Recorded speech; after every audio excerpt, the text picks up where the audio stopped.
A'udzubillahi minasyaitonirrajim. Bismillahirrahmanirrahim. Assalamualaikum warahmatullahi wabarakatuh. Waalaikumsalam warahmatullahi wabarakatuh. Jamaah, oh jamaah. Alhamdulillah. Alhamdulillah. Alhamdulillahirabbil alamin. Allahumma shalli ala sayidina Muhammad wa ala ali sayidina Muhammad. Rabbi shrah li sadri wa yassir li amri wahlul 'uqdatam min lisani yafqahu qawli. Jamaah Islam Itu Indah yang dirahmati Allah, masyaallah, alhamdulillah. Hari ini kita bertemu lagi di Islam Itu Indah. Pembahasan hari ini mengingatkan kita bahwa akan ada namanya kematian setelah kehidupan. Masyaallah, luar biasa ya. Setiap manusia, ya mungkin jamaah yang di rumah sama seperti kita berharapnya, mudah-mudahan kita bisa meninggalkan atau dimatikan oleh Allah Subhanahu wa taala itu dalam keadaan husnul khotimah. Kenapa orang husnul khotimah? Karena dalam kehidupan di dunianya ini baik, Masya Allah, amalannya bagus dan lain-lain. Tapi ada juga orang yang tidak mau melakukan apa yang diperintah Allah di dunia. Bagaimana meninggalnya? Pasti su'ul khotimah. Nah, nauzubillah min zalik ya. Hari ini sama-sama kita belajar. Mudah-mudahan kita bisa mempersiapkan ya kematian kita yang indah setelah kehidupan yang indah. Nah, hari ini kita bahas temanya luar biasa. Temanya adalah bagaimana akhir hidup kita nanti. Dan sebelum kita mendengarkan tausiah dari guru-guru kita, saya akan mengajak jamaah Islam Itu yang ada di rumah untuk terlebih dahulu melihat sebuah video tayangan tentang kiai yang meninggal saat memberikan kajian ceramah. Ini dia tayangannya. Innalillahi wa inna ilaihi raji'un. Ini Masya Allah ya. Memang orang itu pasti katanya dimatikan sama Allah Subhanahu wa taala itu menurut kebiasasaannya. Betul ya, Bibip ya, Ustaz Maulana, Ustaz Syam. Nah, apakah benarnya ada pertanyaan ke saya nih, Mas Adli, benar gak sih katanya kalau dalam Islam itu ketika kita meninggal mendadak katanya bisa dikatakan itu su'ul khotimah, bukan husnul khotimah. Wah, saya nggak ngerti juga, makanya kita coba tanya dulu sama Habib nih, bagaimana Habib penjelasannya, Habib. Fadhil Habib, silakan. Izin Ustaz Maulana, izin Ustaz Syam. Assalamualaikum warahmatullahi wabarakatuh. Waalaikumsalam warahmatullahi wabarakatuh. Alhamdulillah wassalatu wassalam ala sayyidina Rasulillah wa ala alihi wa sahbihi wa mawalah. Jadi para pemirsa yang dimuliakan Allah Subhanahu wa taala, Islam Itu Indah dimanapun berada. Pertama, tadi dikatakan apakah orang kalau meninggal mendadak itu pasti su'ul khatimah? Meninggal mendadak di dalam hadis itu disebut sebagai faj'atu ya, jadi apa namanya, maut al-faj'ah, jadi meninggal mati yang mendadak. Ada 3 lafaz hadis yang menjelaskan tentang ini. Yang pertama dikatakan min iqtirabis sa'ah ya, ciri-ciri daripada dekatnya hari kiamat itu adalah salah satunya adalah maut al-faj'ah. Banyaknya ditemukan orang-orang yang mati mendadak ya. Dalam lafaz yang lain dikatakan apa namanya, suatu hal yang menyesal adalah orang ketika dia mati mendadak. Dalam lafaz yang lain dikatakan faj'ah, apa namanya, mautul faj'ah, takhfif lil mu'min, apa namanya, keringanan buat orang yang beriman tapi adalah azab bagi orang-orang kafir. Nah, terkait hadis ini pertanyaannya, apakah semua orang itu kalau mati mendadak itu pasti su'ul khatimah? Al-Imam Ibnu Battal ya, disebutkan, dikutip oleh Al-Imam Ibnu Hajar Al-Asqalani di dalam kitabnya Fathul Bari Syarah Sahih Al-Bukhari. Kata Imam Ibnu Battal, kenapa orang kalau mati mendadak cenderung su'ul khatimah ya, atau dikhawatirkan su'ul khatimah? Kata Imam Ibnu Battal, karena pertama orang mati mendadak itu ditakutkan dia tidak sempat taubat dari dosa-dosa besar. Itu ya Ustaz Maulana. Jadi orang punya dosa besar, dia nggak sempat taubat, maka dikhawatirkan pada saat itu dia bawa nanti ke akhirat dosanya. Dia nggak sempat taubat. Yang kedua, dia tidak bisa minta maaf sama manusia, minta maaf, mengembalikan hutang, apa namanya, mengembalikan amanah, menunaikan janji. Tiba-tiba dia meninggal, padahal dia banyak punya masalah. Nah, itu dikhawatirkan su'ul khatimah. Tidak memberikan apa namanya wasiat ya kepada keluarganya dan seterusnya. Nah, tetapi Imam Ibnu Hajar kemudian menyitir pendapat Al-Imam An-Nawawi di dalam kitabnya Al-Minhaj fi Syarah Sahih Muslim Ibni Hajjaj. Kata Imam Nawawi, beliau menceritakan tentang banyak ulama-ulama salaf yang meninggal mendadak, bahkan para anbiya. para nabi, gitu ya. Lalu kata Imam Nawawi, kalau orang itu senantiasa mempersiapkan dirinya untuk meninggal, lalu kemudian dia senantiasa bertobat, mendekat sama Allah, tidak masalah matinya mendadak. Yang jadi masalah itu kalau orang maksiat, dia nggak sempat tobat, lalu kemudian dia meninggal mendadak, nah itu baru masalah. Kemudian berikutnya Al-Imam Ibnu Hajar di dalam muqaddimahnya ya dari Fathul Bari ya, jadi Al-Hadyu Sari, beliau katakan kalau dikatakan bahwa semua orang mati mendadak itu adalah masalah, maka Al-Imam Bukhari matinya mendadak. Imam Bukhari itu imamul muhadditsin, imamnya para ahli hadis. Dikatakan ya beliau sering membuat syair tentang bahayanya mati mendadak. Beliau sendiri mati mendadak, tapi siapa yang berani menyatakan bahwa Imam Bukhari adalah matinya su'ul khotimah? Nggak mungkin. Nah, jadi oleh sebab itu maka yang penting bagi kita bukan mati mendadak atau mati sakit keras, tapi yang penting mempersiapkan diri untuk menghadapi kematian. Sehingga kapanpun datangnya kematian itu kita sudah tobat tiap hari, udah istighfar tiap hari ya, udah kemudian bikin wasiat ya, kalau ada hutang dicatat hutangnya sehingga keluarga kita juga tahu.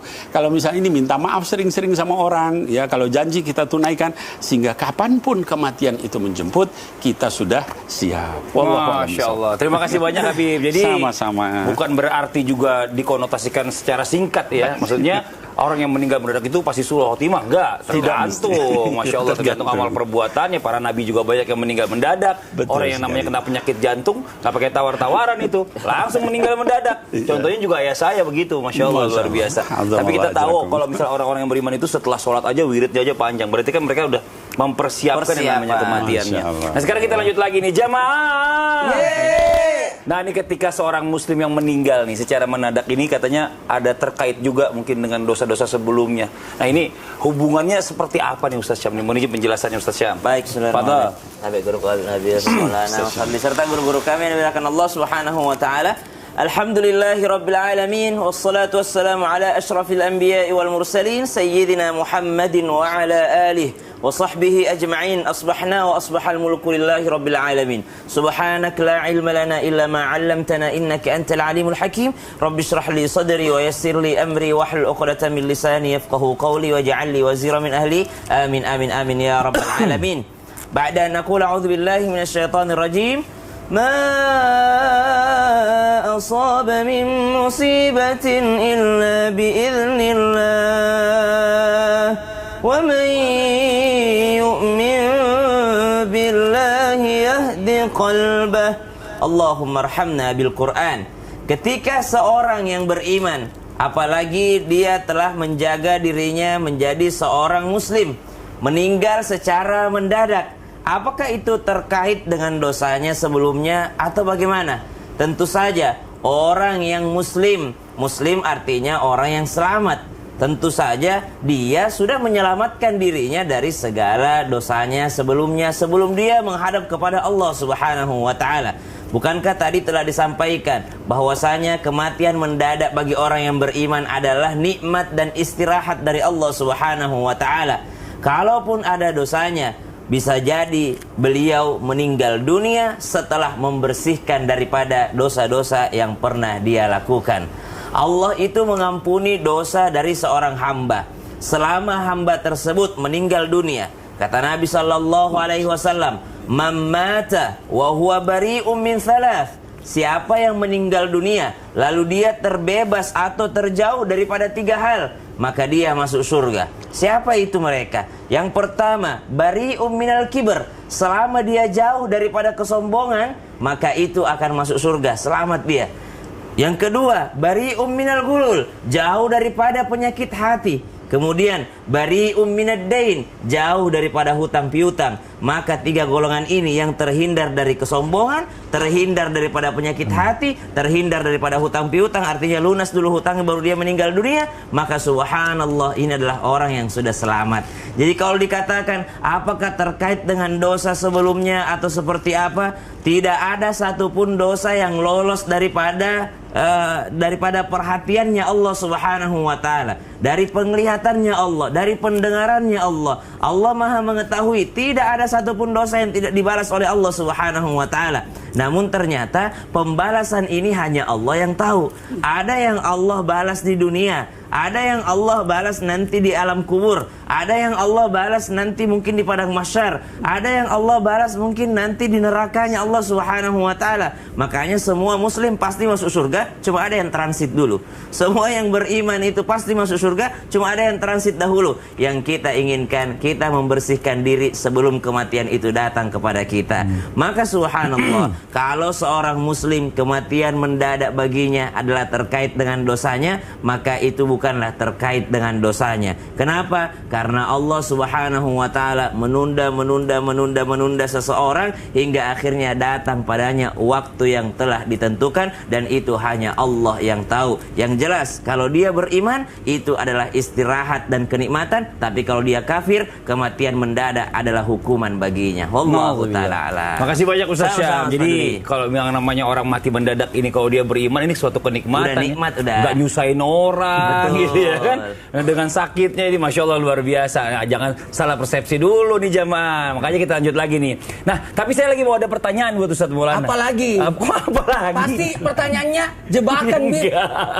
Enggak, ini jangan tanya beneran. Ya. Nah nih ya, saya kan pernah dengar nih katanya dalam Islam kalau orang yang meninggal secara mendadak itu kan berarti kan sakaratul mautnya tuh singkat banget gitu loh.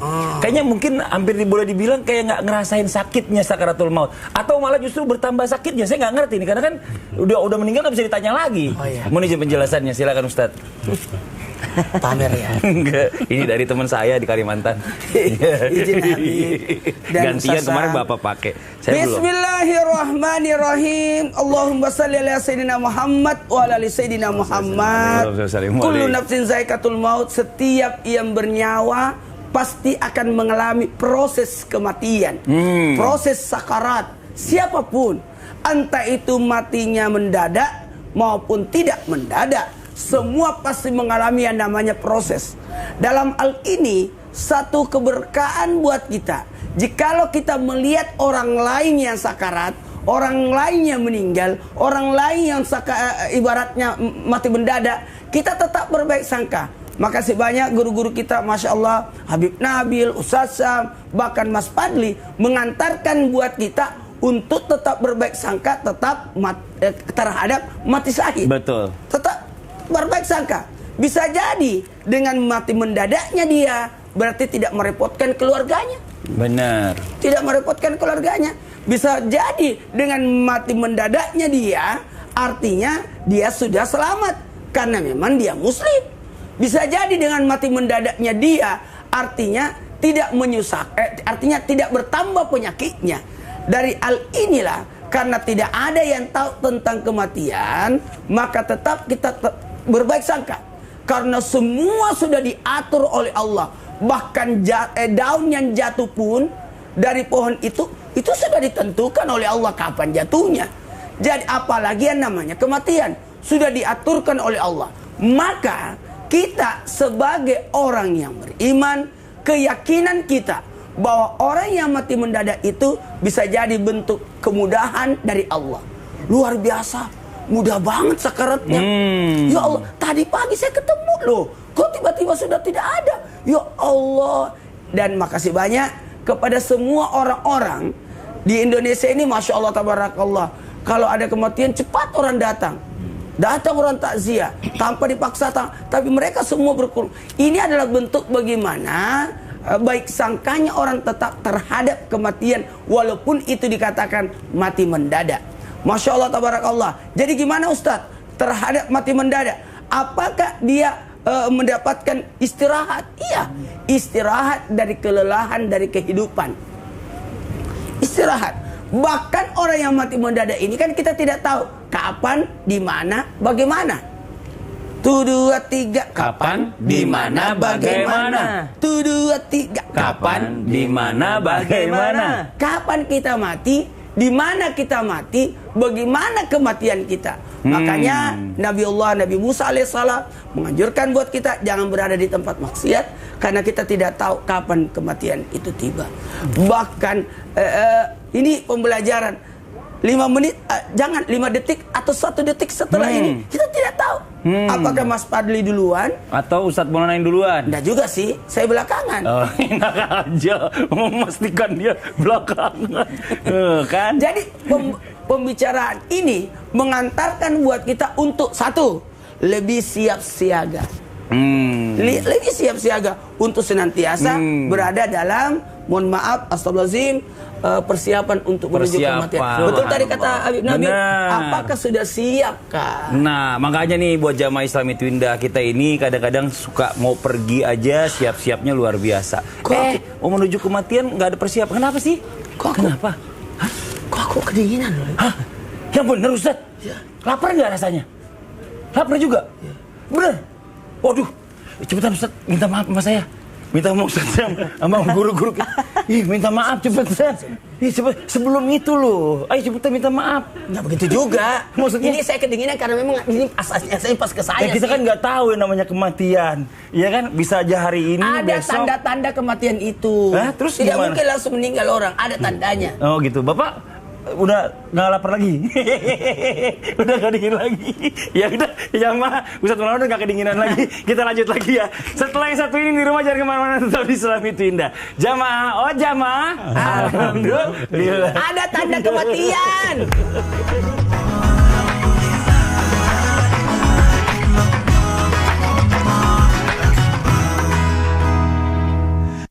Jamaah. Alhamdulillah. Alhamdulillahirrabbilalamin. Kembali lagi di Islami Twindah, jamaah Islami Twindah yang dirahmati Allah yang baru bergabung nih. Kita ingatkan lagi, hari ini temanya bagus banget nih. Mudah-mudahan bisa jadi bekal buat kita semuanya. Temanya adalah bagaimana akhir hidup kita nanti. Wah, Masya Allah. Nah, sekarang kita lanjut lagi nih. Tadi sudah dibahas oleh guru-guru kita ya, tentang kematian mendadak dan lain-lain. Nah, sekarang kita lanjut bahwa katanya orang yang mau meninggal ini sudah ada tanda-tandanya. Tadi Ustadz Maulana bilang sama saya, udah mulai kedinginan. Tadi Ustadz Maulana kan bilangnya saya kedinginan bukan berarti tanda mati. Itu aslinya kan langsung ke saya tuh. Oh iya, berarti penjelasannya gimana? Mau izin penjelasannya silakan. Ustaz ya. Izin. Dan Ustaz Sam. Bismillahirrahmanirrahim. Allahumma shalli ala sayyidina Muhammad wa ala sayyidina Muhammad. Allahumma barik lana fi Rajab wa Sya'ban wa ballighna Ramadan. Amin. Insyaallah Kamis depan bulan Ramadan. Persiapan Ramadan, Masya Allah. Mudah-mudahan kita berikan keberkahan untuk bisa berjumpa dengan bulan suci Ramadan. Amin, amin, amin. Ya Rabbal Kesempatan buat kita untuk memperbaiki diri. Nah, berbicara tentang ada nggak tanda-tanda akan kematian itu? Yang jelas, ini adalah bentuk cintanya Allah kepada hambanya dengan memperlihatkan tanda-tanda supaya lebih siap. Bukankah Nabi Ibrahim alaihissalam nanya, ada nggak tanda-tanda kematian? Bahkan Nabi Idris alaihissalam pernah berbicara kepada malaikat maut, apa tanda-tanda kematian? Dan bahkan Nabi Daud pun bertanya, apa kalau saya meninggal nanti, kasih tanda-tanda ya, supaya saya ada persiapan. Semua bertanya tentang tanda-tanda. Dan diberikan bentuk tanda-tanda yang langsung nampak, yakni adanya maaf tanpa menyinggung perasaan siapapun, kulit sudah keriput. Enggak dong, masih kencang. Kulit sudah keriput, rambut sudah memutih, kekuatan sudah lemah, pandangan penglihatan sudah maaf. Jadi itu bisa jadi tanda-tanda karena dalam bentuk fisiknya. Tapi dalam bentuk tanda yang Allah berikan, karena yang namanya kematian itu kan tidak mesti harus tua. Ada juga yang masih muda. Tapi ada juga tanda-tanda kematiannya dengan diberikannya sakit. Lah, sakit? Iya, karena Allah bertanya kepada malaikat maut, sisa berapa usia hambaku? Sisa sekian. Kalau begitu, kasih dia sakit. Sampai nanti habis dosa-dosanya baru menghadap kepadaku. Lalu ada juga tanda-tanda kematian itu, dia lapar banget. Lapar gak? Saya tadi soalnya cuma susu ya. Jadi bisa jadi seperti itu. Mohon maaf, ada memang kausan yang sangat ya. Dan ada juga penjelasan yang luar biasa. Tidak mungkin terjadi sesuatu tanpa ada tanda. Tanda-tandanya tidur ngantuk, tanda-tandanya hujan mendung, gerimis, supaya ada persiapan. Begitu pula tanda-tanda kematian bisa kita periksa. Tanda-tandanya kalau kita yang menandakan diri kita, maka ada denyutan di pusat di waktu asar. Di waktu asar? Di waktu asar ada denyut di pusat. Nggak usah ngeliat perut saya dong. Saya kan menunggu denyutan. Enggak, subuh. Oh, aman. lama. Subuh. Enak aja. Karena penarikan nyawa itu dari kaki ke lutut, lutut ke pusat, pusat ke dada, dada langsung berangkat. Nih. Dan dalam hal ini tanda-tanda kematian itu. Coba bisa diperiksa. Putih ya. Kalau bunyi masih aman. Iya. Masih bunyi. Masih aman. Masih aman. Nih, biar kedengeran sama jamaah di rumah. Ya. Yang kedua, air keringat, air mata, dijilat masih asin dan masih ini kalau masih lengket berarti masih aman. Yang paling aman adalah kalau mau tahu lebih mudah untuk mempraktekkan, naikkan lidah ke langit-langit. Goyangkan. Geli. Kalau geli masih aman. Oh, alhamdulillah. Kalau tidak geli lagi, Ustaz kok nggak kameramen geli sih? semua udah periksa. Ustaz nggak geli. Coba Ustaz. Geli dong. Ya Allah, geli. Biasa aja ekspresinya. Kameramen udah periksa semua. Periksa. Kalau geli aman, silakan tetap stay di sini. Tapi kalau tidak geli, pulang sekarang. Oh, jadi Masya Allah Ustaz ya. Jadi kalau misalnya katanya orang yang mau meninggal itu ada tanda-tandanya. Terus katanya juga saya pernah dengar gini. Katanya orang kalau mau meninggal itu bisa ngeliat hal yang tidak bisa dilihat oleh mata sebelumnya. Iya, karena sudah orang yang sudah meninggal itu sebelum dicabut nyawanya diperlihatkan tempatnya, dibukakan tabir. Jadi dia sudah bisa melihat orang-orang yang menjemputnya. Oh, iya. Bahkan, mohon maaf, malaikat maut itu ketika akan mencabut nyawa, dia berbentuk kepada orang yang dicintainya. Kayak istri saya. Istri beritahu, Ustaz, tadi almarhumah tadi istrinya Ustaz itu lihat ada orang datang sudah datang Ustaz Maulana. Kan Ustaz, saya kan masih di Jakarta. Katanya sudah ada di pintu. Suruh masuk. Saya langsung nangis. Dalam hati saya, itu malaikat maut yang berbentuk wajahnya kayak orang yang dicintainya. Oh, jangan-jangan Bapak malaikat maut gitu. Enggak juga, ya Allah. Tadi buktinya istrinya kebayang Ustaz Maulana yang dilihat. Dia bilang, sudah datang suamiku itu ada di depan, di depan. Ya Allah. Saya bilang, ya Allah. Masya Allah. Makasih banyak Ustaz Maulana penjelasannya. Nanti buat jamaah ya, kita belajar sama-sama di sini. Untuk apa sih? Untuk mempersiapkan atau membekalkan diri kita menghadapi kematian. Padli, udah lihat? Belum. Ada ya. yang berdiri di situ? Enggak ada. Berbentuk ayahnya Mas Padli atau ibunya? Oh, mungkin mau jemput Ustaz Maulana dulu. Ayo ngapain sih ngomongin begitu? Serem banget lagi pagi. Itu lanjut jamaah. Aduh, ya. Emang agak serem nih kalau kita ngomongin masalah kematian. Tapi Ustaz Syah izin nih Ustaz Syah. Bener gak sih kalau misal orang yang mati syahid itu udah dipastikan masuk surga atau bagaimana penjelasannya? Mau menjelaskan Ustaz Syah? Bismillahirrahmanirrahim. Tabi guru kami Nabi Ustaz Mas Fadli serta guru-guru kami yang dimuliakan Allah Subhanahu wa taala serta jamaah Islam itu yang dimuliakan Allah Subhanahu wa taala, kita membahas daripada pemutus kelezatan yaitu kematian, namun kita membahasnya tidak untuk menakut-nakuti, menyeramkan di pagi hari. Kita membuat sedikit lebih santai, namun kita tetap meyakini bahwa kematian itu pasti akan datang kepada siapapun itu. Setiap makhluk yang bernyawa pasti akan menghadapi daripada kematian. Maka subhanallah, kalau dikatakan apakah orang yang mati syahid itu sudah pasti masuk surga, maka kita harus memastikan dulu ada 3 jenis syahid. Ada syahid dunia wal akhirah. Dia syahid di dunia, ya, meninggal dalam keadaan peperangan, membela Islam, berarti dia hitungannya syahid dunia dan akhirat. Dan di mata Allah juga dia dihitung syahid.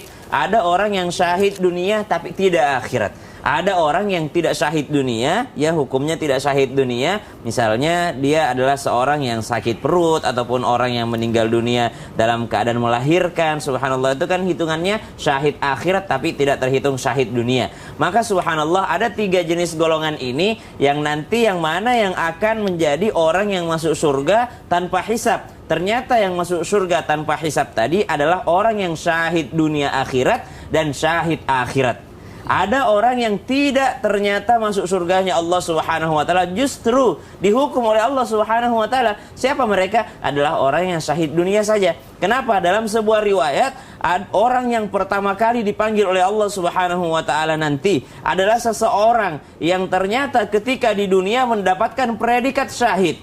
Ketika di dunia dia mendapatkan predikat orang yang mati syahid. lalu dipandang oleh teman-temannya, sahabat-sahabatnya, keluarganya sebagai orang yang mati syahid, lalu diperlihatkan kenikmatan oleh Allah Subhanahu wa taala. Ini adalah pahala orang yang syahid, ini adalah orang yang mati syahid di jalan Allah Subhanahu wa taala. Lalu ditanya oleh Allah, bagaimana caramu bisa mendapatkan ini? Kata orang tersebut, saya pantas ya Allah karena saya mati syahid. Maka Allah Subhanahu wa taala menjawabnya dengan berfirman, kadzabta, engkau berbohong, engkau mati di medan perang bukan karena syahid, tapi karena ingin dikatakan sebagai orang yang syahid, ingin dikatakan sebagai seorang yang pemberani. Maka diseretlah orang tadi masuk ke nerakanya Allah Subhanahu wa taala. Jadi kalau kita katakan apakah semuanya mati syahid? Ya betul, mati syahid akhirat di mata Allah Subhanahu wa taala, tapi belum tentu yang syahid di mata manusia karena kita tidak tahu apa yang akan terjadi di hari akhir nanti. Yang kedua, ada sebuah riwayat mengatakan bahwasanya seorang yang mati syahid pun Nabi SAW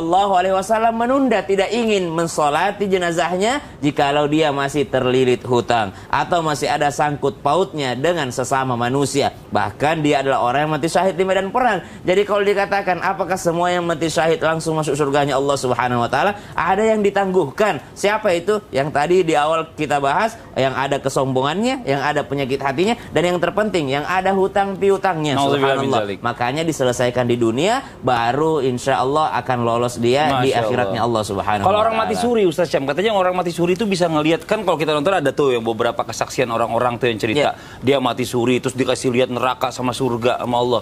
Itu benar kayak gitu atau bagaimana? Memang bisa? Wallahu ta'ala alam. Yang jelas Allah ini yang menggenggam ruh manusia. Allah bisa mengembalikannya seperti sebagaimana orang yang tertidur. Bisa saja pada saat mimpi Allah juga perlihatkan keadaan neraka, keadaan surga. Tapi ingat, ada sebuah riwayat mengatakan surga itu tidak pernah terdengar oleh telinga, tidak pernah terlihat oleh mata ketika kita di dunia, tidak pernah terfikirkan. Begitu pula dengan neraka. Maka jikalau ada bayangan-bayangan seperti itu, yakinlah akan jauh lebih daripada itu. Kalau dia melihat bayangan surga, akan jauh lebih indah daripada itu. Kalau dia melihat bayangan neraka, akan jauh lebih menyakitkan daripada hal tersebut. Itu hanya gambaran-gambaran kecil saja. Tapi aslinya tidak seperti itu. Aslinya adalah jauh lebih daripada itu. Yang nikmat yang jauh lebih nikmat, yang menyiksa juga jauh lebih menyiksa daripada apa yang dilihatnya. Baik orang yang bermimpi, ataupun orang yang mati suri, ataupun orang yang mengatakan bahwa dia punya pengalaman spiritual, maka itu lebih daripada itu. Masya Allah. Terima kasih banyak Ustaz Syam. Nah, ini buat jamaah Islam itu indah yang ada di rumah ini, Masya Allah ya, namanya orang mau meninggal husnul khotimah itu harus berusaha gitu loh. Terutama mungkin buat orang-orang yang sekarang ini, mohon maaf sebelumnya, yang sedang sakit atau mungkin lagi terbaring, yang tidak bisa berbuat apa-apa lagi. Mungkin ada nggak Bib amalan-amalan nih Bib, mohon izin Bib sebelumnya Bib, amalan-amalan untuk membawa kita ini supaya kita bisa meninggal husnul khotimah. Karena sekarang ini kalau kita mau melakukan yang lain, sedangkan dia sedang terbujur sakit. Mohon izin penjelasannya Bib. Fadhol Bib. Baik. Izin Ustaz Maulana dan Ustaz Syam. Kaum muslimin muslimah yang dimuliakan Allah Subhanahu wa taala, ada enggak amalan-amalan yang bisa membawa kita husnul khotimah khusus bagi yang sedang sakit keras? Yang pertama, hadirin wal hadirat, anak-anakku sekalian, kalau kita ditimpa sakit apapun, itu hendaknya kita memperbanyak doa dan juga bersabar kepada Allah, ya. Kenapa demikian? Karena yang namanya penyakit itu semuanya membersihkan dosa. Nggak ada yang lebih penyayang daripada Allah Subhanahu wa taala. Kalau Allah kasih kita sesuatu yang sakit, Allah ganti yang lebih baik dari itu. Maka hendaknya kita bersabar kepada Allah Subhanahu wa taala, perbanyak doa. Bagaimana doanya supaya mati kita husnul khotimah? Di antara para ulama misalnya memperbanyak doa, Allah marzuqna asy-syahadah fi sabilik. Ya Allah, berikan rizki kepada saya mati syahid. Sehingga walaupun di tempat tidur tetap dihitung mati syahid karena niatnya untuk mati syahid. Nah, kemudian yang kedua, kata para ulama, selain daripada memperbanyak doa, juga istighfar, kemudian taubat kepada Allah, dan senantiasa husnuzon. Betapapun beratnya penyakit kita, betapapun sakitnya yang kita rasakan, selalulah kita husnuzon billah. Kata baginda Rasul ya sallallahu alaihi wasallam, fala yamutunna ahadukum, jangan sampai ada satu orang pun di antara kalian, wahai orang yang beriman, yang meninggal ya, illa wa huwa yuhsinudzan billah, kecuali dalam keadaan husnuzon kepada Allah. Walaupun misalnya ini kita banyak dosa, mudah-mudahan Allah mengampuni saya, mudah-mudahan Allah Maha Rahman Maha Rahim, minta ampun sama Allah, taubat sama Allah, tapi husnuzon kepada Allah Subhanahu wa taala. Dengan itu mudah-mudahan Allah memenuhi apa yang kita harapkan dari Allah Subhanahu wa taala. Itu yang kedua. Yang ketiga, kata para ulama adalah jangan lupa untuk raddul madzalim, mengembalikan kezoliman-kezoliman kepada manusia. Kita sudah sakit keras nih, kita punya hutang, bayar segera, jangan ditunda, ya. Kita punya misalnya amanah janji, tunaikan. Kita punya misalnya hal-hal yang terkait dengan manusia, dosa sama orang, nyaci maki orang, pernah menghibah orang, minta maaf, ya. Supaya apa? Ketika kita meninggal kita nggak muflis. Kata baginda Rasul SAW, ada orang-orang yang muflis. Oh, tahu nggak kalian siapa? Al-muflis, ya. Kata para sahabat, muflis itu orang yang bangkrut, ya Rasulullah, nggak punya harta. Kata baginda Rasul SAW, al-muflisu min ummati, orang yang bangkrut dari umatku adalah alladzi jaa bis-shalah waz-zakah was-shaum, dia datang dengan pahala salat, zakat, saum, wa jaa wa qad syatama hada wasafaka dama hada, tapi dia datang juga, dia pernah nyelak si fulan, pernah nyakitin si fulan, zolim sama si fulan, sampai di sana nanti pahala solatnya dikasih ke si fulan, pahala zakatnya sampai habis, masih banyak dosanya, maka diambil dosa orang tadi, diserahkan kepada dirinya, dimasukkan ke neraka. Nah, kemudian yang berikutnya adalah memperbanyak la ilaha illallah, ya, man akhira kalamuhu la ilaha illallah dakhalal jannah. Barang siapa yang akhir kata-katanya la ilaha illallah, masuk surga. Enggak sanggup, sudah enggak bisa bicara la ilaha illallah, ditalkin sama orang lain. Laqinu mautakum bila ilaha illallah. Talkinkan orang itu supaya dia dalam hatinya walaupun enggak bisa ngucap la ilaha illallah. Lalu kemudian kata para ulama, yang terakhir adalah kumpulkan dua perasaan. Kalau kita udah sakit keras itu, kumpulkan dua perasaan. Rasa takut, khauf, dan roja. Takut karena dosa-dosa kita yang begitu banyak sama Allah Subhanahu wa taala, tapi tetap berharap sama Allah. Kata baginda Rasul, barang siapa yang terkumpul dua sifat itu ketika akan meninggal, maka insya Allah Allah ampuni seluruh dosanya, amin, amin, amin, dan Allah penuhi harapannya. Masya Allah. Demikian Mas Fadil. Terima kasih banyak Habib atas penjelasannya. Nah, ini buat jamaah Islami Tinda, ya sekarang ini mungkin banyak kita melihat ya ulama-ulama besar ini meninggal dunia, ya orang-orang hebat, ahli-ahli ilmu. Nah, ini Ustaz Syam, apakah ini adalah bagian dari tanda-tanda bahwa akhir zaman ini memang udah masuk atau mungkin semakin mendekat dengan kiamat? Mohon izin penjelasannya Ustaz Syam. Serta guru-guru kami dibilangkan Allah Subhanahu wa taala. Benarkah ketika Allah Subhanahu wa taala memanggil satu persatu kekasihnya, yaitu para ahlul ilm, ahlul dzikr, maka ini adalah sebuah tanda akhir zaman? Maka dalam sebuah riwayat menyebutkan bahwasanya Allah Subhanahu wa taala tidaklah mengangkat ilmu ataupun orang-orang yang berilmu kecuali sudah dekat daripada waktunya, ataupun Allah Subhanahu wa taala mengangkat daripada ilmu itu sekali cabutan daripada para hambanya.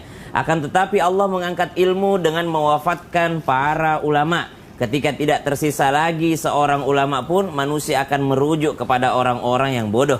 Mereka bertanya, maka mereka orang-orang bodoh itu berfatwa tanpa ilmu, mereka sesat dan menyesatkan. Hadis riwayat Bukhari. Namun perlu kita garis bawahi, ternyata dalam Al-Quran kita diminta bertanya itu bukan kepada orang yang ahli ilmu, tapi dalam Al-Quran disebutkan ba'da naqul a'udzubillahi minasyaitonirrajim fas'alu ahlal dzikr, maka bertanyalah kepada ahli zikir. Hebatnya ayat ini bukan mengatakan fas'alu ahlal ilm, bertanyalah kepada ahli ilmu, tapi bertanyalah kepada ahli zikir. Kenapa? Ternyata di antara orang-orang yang berilmu ada yang tidak ingat sama Allah Subhanahu wa taala, tapi di antara orang-orang yang berilmu ada juga yang ingat kepada Allah Subhanahu wa taala. Kita diminta bertanya kepada orang berilmu yang senantiasa ingat kepada Allah Subhanahu wa taala, karena ilmu tanpa mengingat Allah Subhanahu wa taala itu adalah ilmu yang sia-sia. Ada orang ilmunya banyak tapi tidak takut kepada Allah Subhanahu wa taala. Ada orang ilmunya banyak tapi tidak taat kepada Allah Subhanahu wa taala. Maka kata Al-Qur'an, fas'alu ahlal dzikr, bertanya kepada yang ingat kepada Allah Subhanahu wa taala. Insyaallah di zaman sekarang 2023 1444 Hijriah, masih banyak ulama-ulama kita yang takut kepada Allah Subhanahu wa taala. Masih banyak para ahlu dzikir di bumi Indonesia ini, para habaib, para kiai. Insya Allah masih ada tempat kita bertanya kepada mereka. Maka di akhir zaman kelak Allah Subhanahu wa taala mewafatkan satu persatu para pewaris Nabi sallallahu alaihi wasallam. Namun sebelum daripada itu diturunkan dulu Nabi Isa alaihi salam. Nabi Isa ini kan yang akan turun menyempurnakan dakwah, membawa risalah daripada baginda Nabi Muhammad sallallahu alaihi wasallam. Nabi Isa turun dengan membawa ajaran baginda Nabi Muhammad sallallahu alaihi wasallam. Lalu Nabi Isa memimpin para ulama-ulama ini. Kemudian ada Imam Mahdi dari keturunan baginda Nabi Muhammad sallallahu alaihi wasallam. Barulah nanti ini adalah tanda-tanda besar hari kiamat, akan datangnya hari kiamat sehingga tertutuplah dunia ini dan kita semua menghadapi hari kiamat. Namun subhanallah, sebelum kita memikirkan Allah cabut para ulama-ulama ini, apa yang lebih penting daripada itu? Mari kita mencetak generasi ulama.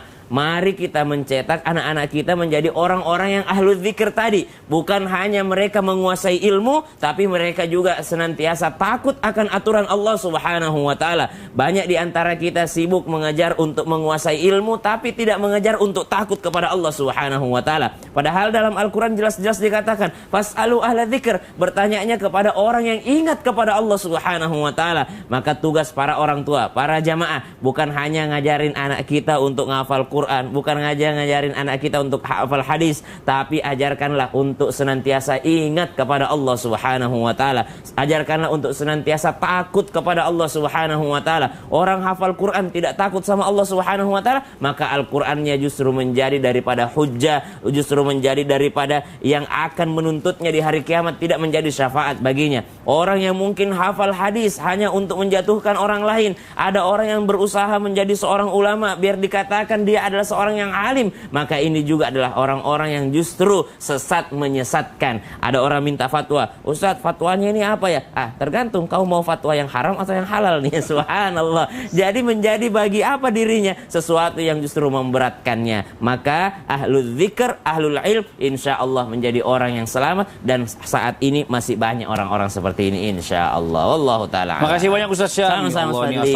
Orang dari kemarin udah sakit-sakit berarti hidup lagi. Harusnya mati aja nih, bikin repot nih orang. Astagfirullahaladzim. Siapa? Ini saya lagi ngebahas film. Film. Ini penjahat kenapa sih susah banget matinya, heran saya nggak ngerti. Ini film diulur-ulur atau gimana? Ini dunia nyata, ngapain film-film dibawa ke sini? Kita orang lagi serius masalah kematian. Tapi kalau saya mau nanya Ustaz, orang jahat itu meninggalnya bisa nggak sih husnul khotimah di akhir hidupnya? Tergantung gimana maksudnya? Apakah jamaah mau nonton lagi sih? Iya. Karena kita akan bahas. Iya, ini kan belum selesai sebenarnya gini. Yaudah, kasih tahu iklan. Kasih tahu. Kita akan bahas lebih lanjut bagaimana tentang kematian kita setelah yang satu. Saya lagi nonton jamaah, alhamdulillah. Coba lihat tuh.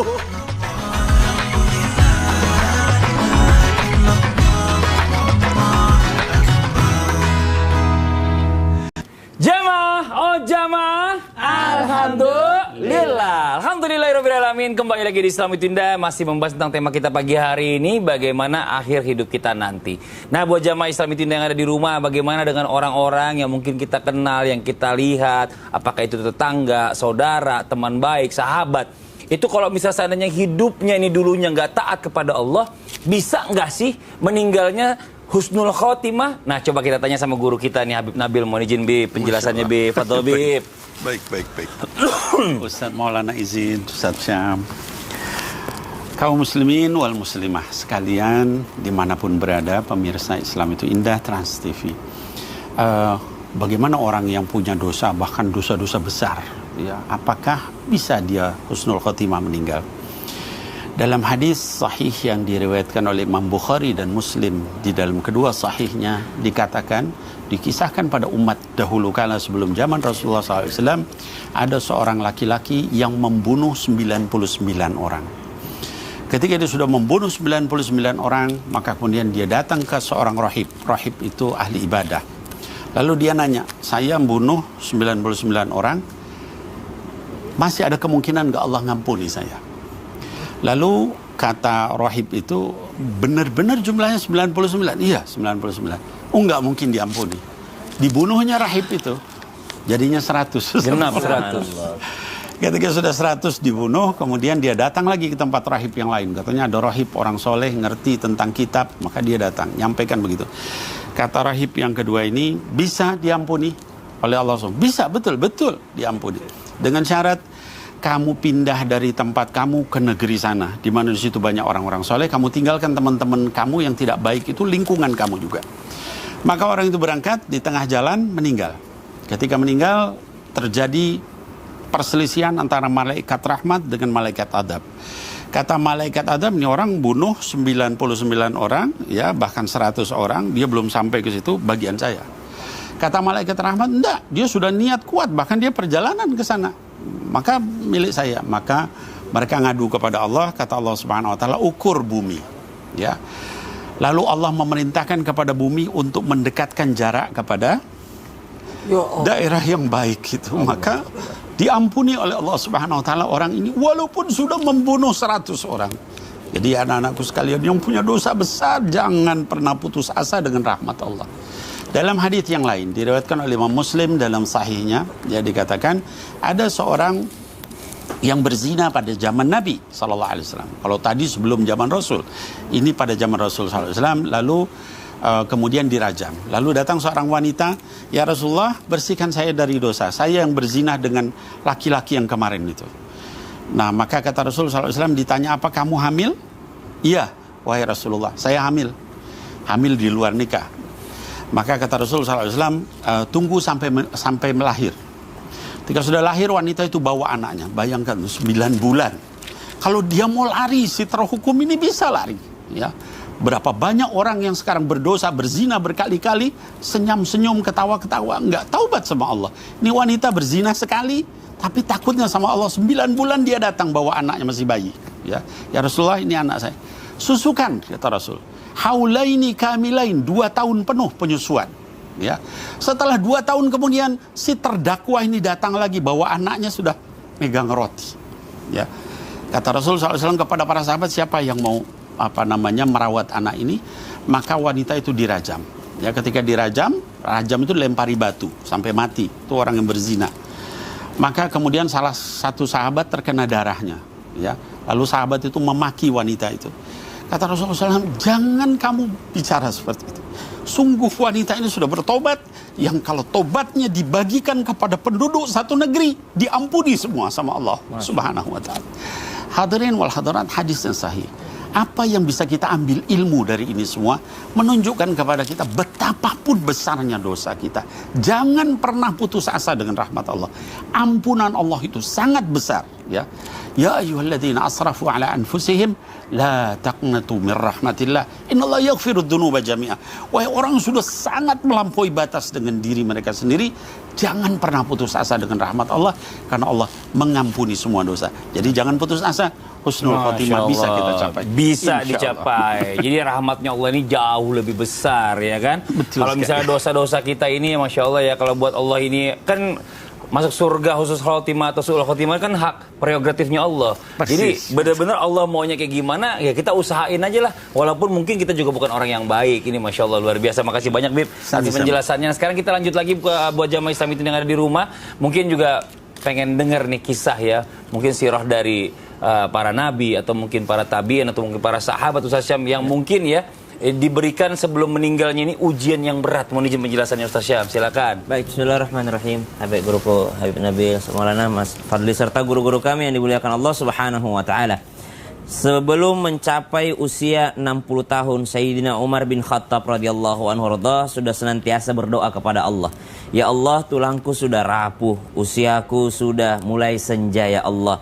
Namun aku sangat bangga melihat masyarakatku yang sudah semakin tersebar dan Islam sudah semakin tersebar, kejayaan Islam sudah semakin besar. Ya Allah, mungkin saat ini udah menjadi saatnya aku kembali kepadamu ya Allah. Padahal pada saat itu Sayyidina Umar bin Khattab, kita tahu beliau adalah seorang yang gagah berani, tubuhnya sangatlah kuat, berbeda dengan tubuh sahabat yang lainnya. Ada kelebihan yang diberikan oleh Allah Subhanahu wa taala kepada Sayyidina Umar bin Khattab. Namun sebelum usia 60 tahun beliau sudah mengatakan, tulangku sudah rapuh ya Allah, aku sudah lemah ya Allah, aku sudah tua ya Allah, mungkin sudah saatnya aku kembali kepadamu ya Allah. Itu senantiasa doa yang dipanjatkan oleh Sayyidina Umar bin Khattab, padahal badannya masih tegap kokoh berdiri. Namun subhanallah, suatu ketika Sayyidina Umar bin Khattab menceritakan kepada para sahabat yang lainnya, wahai para sahabatku, semalam aku bermimpi, aku melihat ayam mematok 2 kali. Kayaknya ini adalah pertanda dari Allah Subhanahu wa taala bahwa ajalku sudah semakin dekat. Namun subhanallah, apa yang terjadi pada suatu waktu salat, ada yang mengatakan waktu salat subuh, ada yang mengatakan waktu salat zuhur,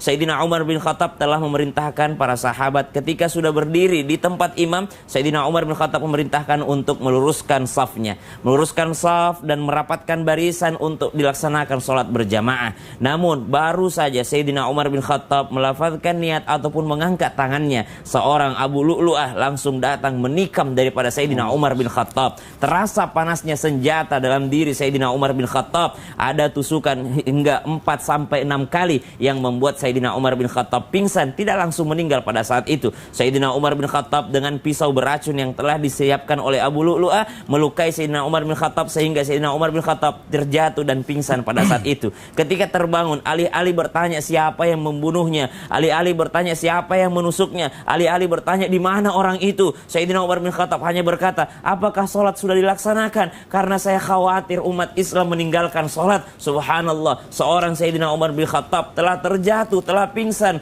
ditusuk oleh pisau yang beracun oleh Abu Lu'lu'ah, hanya menanyakan apakah sahabatku sudah melaksanakan sholat, karena tidak ada alasan untuk meninggalkan sholat. Barulah dia mengatakan, siapa yang menusukku tadi? Dia adalah Abu Lu'lu'ah, kata sahabat yang lain. Dia telah lari. Maka Sayyidina Umar bin Khattab memerintahkan untuk mengejar orang itu. Maka pada saat sakarat, diuji dengan sakitnya daripada senjata yang menusuk daripada bagian perutnya, bagian punggungnya tadi, Sayyidina Umar bin Khattab memerintahkan anaknya, wahai anakku, datanglah engkau kepada ibunda Aisyah, lalu mintakan izin kepadanya, bolehkah aku dikuburkan di samping kedua sahabatku yang aku sangat cintai itu? Bolehkah aku dikuburkan, dimakamkan di dekat sahabatku yang aku cintai, yaitu Sayyidina Muhammadin sallallahu alaihi wasallam? Bolehkah aku didekatkan dengan Sayyidina Abu Bakar As-Siddiq radhiyallahu anhu warda? Bolehkah aku didekatkan oleh kedua sahabatku itu? Maka datanglah Abdullah bin Umar, anak daripada Sayyidina Umar bin Khattab, kepada ibunda Aisyah dan bertanya, bolehkah ayahku dimakamkan di sini? Itu permintaan terakhirnya.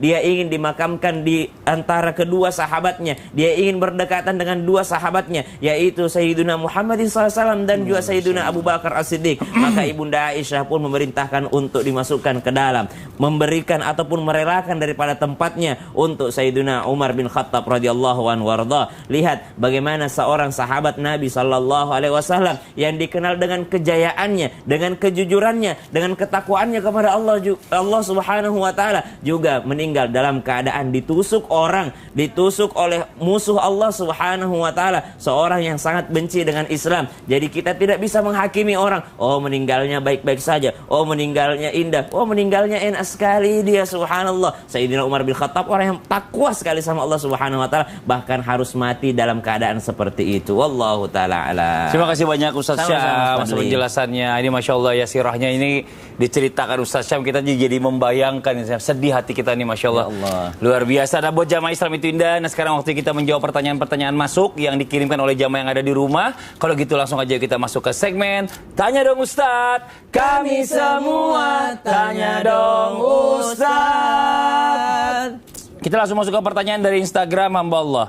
Assalamualaikum Ustaz. Maaf, waalaikumsalam warahmatullahi wabarakatuh. Samarkan nama saya Ustaz. Sudah alhamdulillah. Minggu lalu ayah dari teman saya baru meninggal, tapi dengan cara overdosis minuman oplosan. Keluarga teman saya sedih banget karena mengetahui bahwa ayahnya meninggal dengan cara yang nggak baik. Apakah ada amalan-amalan keluarga almarhum yang meninggal dengan su'ul khotimah menjadi husnul khotimah Ustaz? Nah, ini mungkin Ustaz Maulana mohon izin dijawab, silakan. Fadhol Ustaz. Izin Habib dan Ustaz Syam. Terima kasih banyak kepada jamaah yang dengan setia menonton Islam Indah. Dan Masya Allah tabarakallah, kita tetap berbaik sangka. Sekali lagi, dahulukan baik sangka. Dan ketika kita menyaksikan ada orang yang kelihatannya meninggalnya suhul hatimah, meninggal dalam keadaan, maaf saya pinjam kata-kata ini, meninggal dalam keadaan jelek, maka sebaiknya kita tetap berbaik sangka. Dalam satu kisah, mohon maaf, dalam kitab Irsyadul Ibad disebutkan ada 2 orang yang bersamaan sakaratnya. Yang pertama orang soleh, yang kedua orang, maaf, raja perampok. 2 orang sisi ini, 2 dalam sisi yang berbeda. Yang satu meninggalnya, mohon maaf, orang soleh ini meninggalnya kelihatannya suhul khotimah.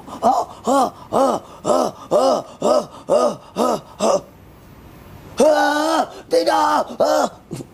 Innalillahi wa inna ilaihi raji'un. Enak aja. Ya Allah, belum astagfirullahaladzim. Iya. Gempar di kota itu. Ini orang soleh, sosok ulama, meninggalnya sementara yang satu raja perampok yang dikenal banyak dosanya, tahu nggak? Ketika dia sakarat tenang, nggak goyang-goyang, langsung meninggal.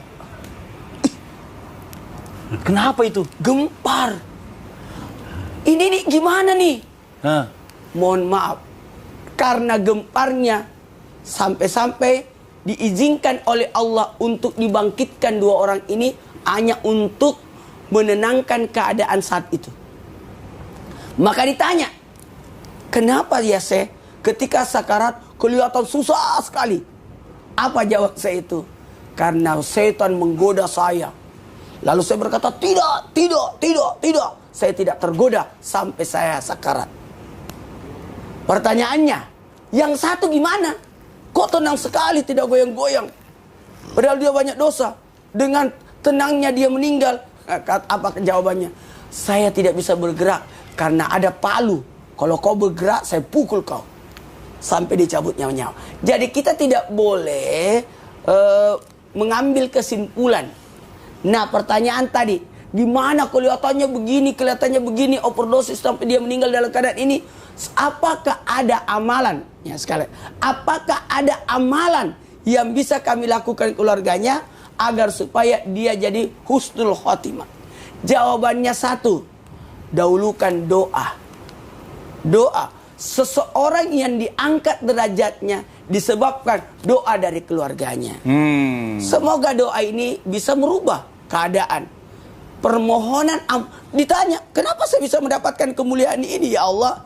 Karena permohonan ampunan dari keluargamu, permohonan yang diniatkan untukmu. Kita tidak tahu bagaimana kebaikan keluarga yang ditinggalkan, semoga menjadi husnul khatimah.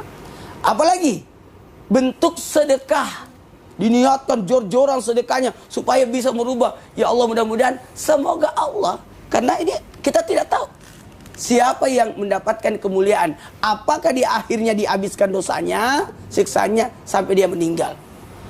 Walaupun pada dasarnya kelihatannya seperti itu. Apalagi lemes langsung saya. Aduh, benar-benar dah. lemes banget sih. Iya, ini saya lagi lemes. Ini ada jamaah curhat ya. Katanya dia udah bosan hidup katanya. Astagfirullahaladzim. Makanya kita lagi ngomongin masalah kematian, persiapan. Dia bosan hidup, emang persiapan udah ada. Lemes saya jadi dengernya begini. Dicapek-capek dengerin tausiah dari pagi. Ya. Harusnya kita lihat sesuatu yang baik-baik ya. Betul. Jadi gimana? Ini kan orang, bukan saya ngaco di Ustaz Mari. Harusnya kalau melihat seperti itu kita tetap semangat. Bukan, ini orang. Siapa sih yang bosan hidup? Ini tuh orangnya ada nih tuh. Dijelasin nggak ngerti-ngerti. Dari tadi dari segmen 1 sampai segmen 3. Udah deh, nanti kita lanjut lagi. Biar aja orang-orang kayak gini. Mungkin masih banyak yang lebih semangat lagi untuk Bisa nggak mendengarkan. saya jelaskan sekarang ini? Jangan. Nanti aja. Yang di rumah jangan kemana-mana. Tetap di Islam itu Indah. Jamaah. Jamaah. Alhamdulillah. Apa kita blok Kalau aja ya? orang jangan. Jangan diblok. Kasih jawaban.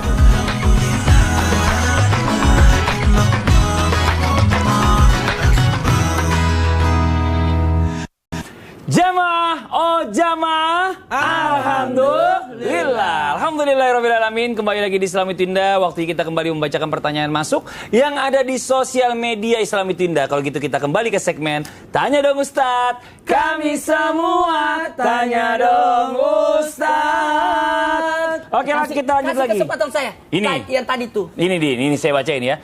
Dari Instagram Hamba Allah Assalamualaikum warahmatullahi wabarakatuh. Waalaikumsalam warahmatullahi wabarakatuh. Kakek saya selalu bilang dia ingin meninggal mulu karena dia merasa udah bosan hidup.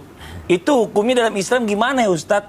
Sebelumnya samarkan nama saya ya. Udah alhamdulillah. Silakan Ustadz Maulana dijawab. Gimana nih? Maaf tanpa menggurui, hanya mengingatkan tidak boleh orang meminta mati. Karena hidup itu pasti ada kebaikannya. Kita masih bisa berzikir, berdoa, dan tujuan kita dihidupkan untuk ibadah. Jadi perbanyak ibadah. Dan kalau berbicara tentang mohon maaf, astagfirullahaladzim, itu tadi Habib sudah bilang tadi, ya perbanyak kebaikan, perbanyak kebaikan. Itu kan kesempatan buat kita untuk bisa bersedekah. Seandainya orang mati itu diberikan kesempatan untuk hidup, dia diberi kesempatan untuk sedekah. Ayo, perbanyak sedekah. Cuma kalau memang berkata, bisa gak kita minta supaya kita dimatikan? Ada doanya. Oh ada? Ada. Gimana doanya? Ih, saya nggak mau baca.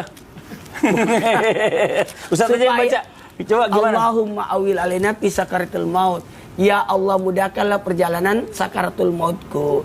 Jadi permohonannya agar dimudahkan, bukan disegerakan. Oh iya, kalau itu mah iyalah. Kalau dimudahkan itu enak, tapi Bener, kalau disegerakan, gampang. waduh, jangan. Iya, jangan. Karena hidup itu jauh lebih baik daripada kita meninggal. Masya Allah. Terima kasih banyak Ustadz Maulana. Kita masuk ke pertanyaan Mau yang tahu berikutnya. Hah? Sedekah di kala hidup dan sedekah sudah meninggal Itu beda. 1:1000. Wih, rugi dong kalau gitu, kalau udah meninggal baru sedekah. Ya kita lanjut ya ke pertanyaan yang berikutnya dari Instagram, Mbak Allah. Assalamualaikum Ustadz dan Habib. Waalaikumsalam warahmatullahi wabarakatuh. Bener gak sih kalau mimpi meninggal memperpanjang umur? Terus gimana hukumnya kalau kita percaya aja, Bib? Wah, kalau saya sih, kalau saya lagi mimpi, saya tanya sama teman saya, terus ada yang bagus-bagus saya dengerin. Kalau yang jelek-jelek saya nggak dengerin. Gimana tuh, Bib? Mohon izin, Bib, penjelasannya. Masya Allah. Baik. Bismillahirrahmanirrahim. Jadi ini mimpi itu ada ilmunya sendiri, Mas Fadli. Ya, kalau misalnya dalam Quran itu surah ke-12 ya tentang Nabi Yusuf alaihissalam yang beliau adalah ahli dalam takbir mimpi. Rasulullah SAW itu tiap pagi ba'da subuh nanya sahabatnya yang mimpi terus ditafsirkan sama beliau.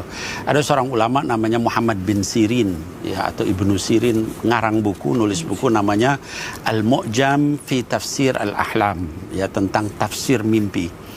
Nah, para ulama menyatakan mimpi itu ada 3 macam. Yang pertama ar-ru'ya, mimpi yang benar. Biasanya kalau tidurnya berdoa, wudhu, terus biasanya mimpinya itu dari jam 12 malam sampai sepertiga malam terakhir. Itu ar-ru'ya.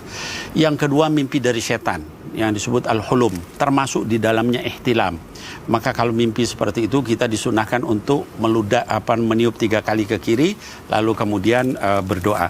Yang ketiga adalah mimpi karena pikiran kita. Terkait dengan yang tadi, mimpi meninggal itu ada 12 tafsir.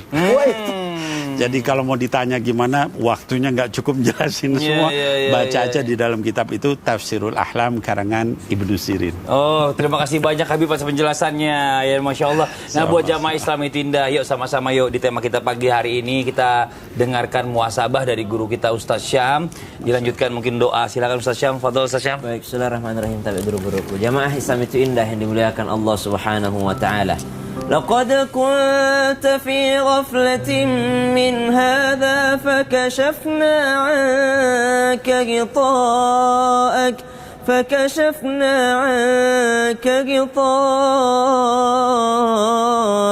فبصرك اليوم حديد. Ada masa di mana Allah Subhanahu wa taala akan membuka tabirnya.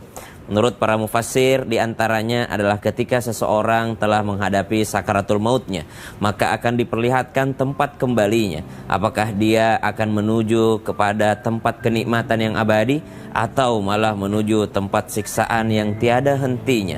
Maka subhanallah, sebelum kita menghadapi yang namanya penghujung hidup kita atau sakaratul maut kita, kesempatan yang terbaik telah kita miliki pada saat ini. Allah masih memberikan kita umur, Allah masih memberikan kita kesempatan untuk beribadah kepadanya. Bukankah manusia diciptakan tidak lain dan tidak bukan, wa ma khalaqatul jinna wal insa illa liya'budun, tidak diciptakan jin dan manusia manusia kecuali untuk beribadah kepadanya. Bismillahirrahmanirrahim. Alhamdulillahi rabbil alamin. Allahumma salli ala sayyidina Muhammadin nabiyil ummi wa ala alihi wa sahbihi wa sallim.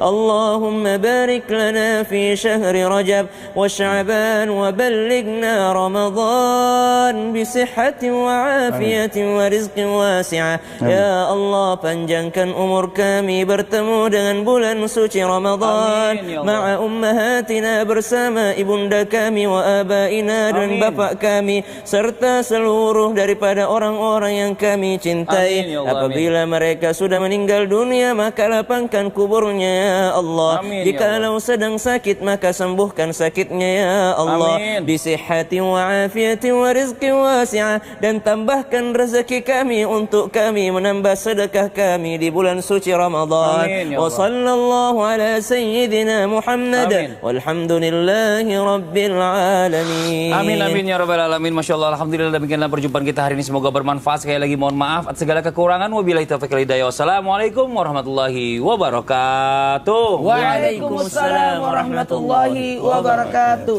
Salatu